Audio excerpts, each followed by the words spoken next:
Le royaume du Bénin a construit la plus grande muraille du monde, plus grande que la grande muraille de Chine. Elle a été construite au XIIIe siècle, au cœur de l'actuel Nigeria. Et selon les récentes recherches archéologiques, on sait maintenant que Benin City était une des villes les mieux planifiées du monde, avec son agencement mathématique et ses terrassements plus longs que la muraille de Chine. Il vous compte 16 000 km de murs et de fossés, plus de 6 500 km² de surface protégée avec plus de 500 villes interconnectées. C'est une des plus grandes constructions humaines de toute l'histoire. D'ailleurs, le fameux livre Guinness des records a qualifié cette muraille de plus grands travaux de terrassement jamais construits par l'homme. Elle a nécessité 100 fois plus de matériaux que la pyramide de Khéops, et tout ça sans machine, bien sûr, juste avec le savoir-faire et la technologie des bâtisseurs de l'époque.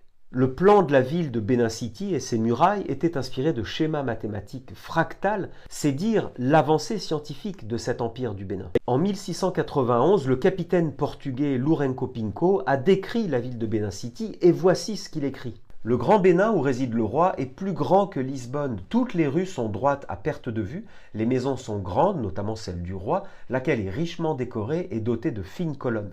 La ville est riche et industrieuse, elle est si bien gouvernée que le vol est inconnu et les gens vivent dans une telle sécurité qu'ils n'ont pas de porte à leur maison. Benin City fut également une des premières villes à posséder un système d'éclairage public. D'énormes lampes à huile en métal, hautes de plusieurs mètres, furent construites et installées dans toute la ville. Alors pourquoi personne ne parle de ce puissant royaume oublié ? Eh bien parce que lors de la colonisation occidentale de l'Afrique, les colons ont tout fait pour effacer l'histoire multimillénaire du continent africain.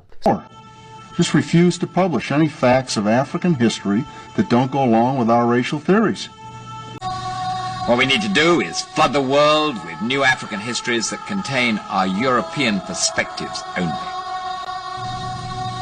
Start renaming people and places.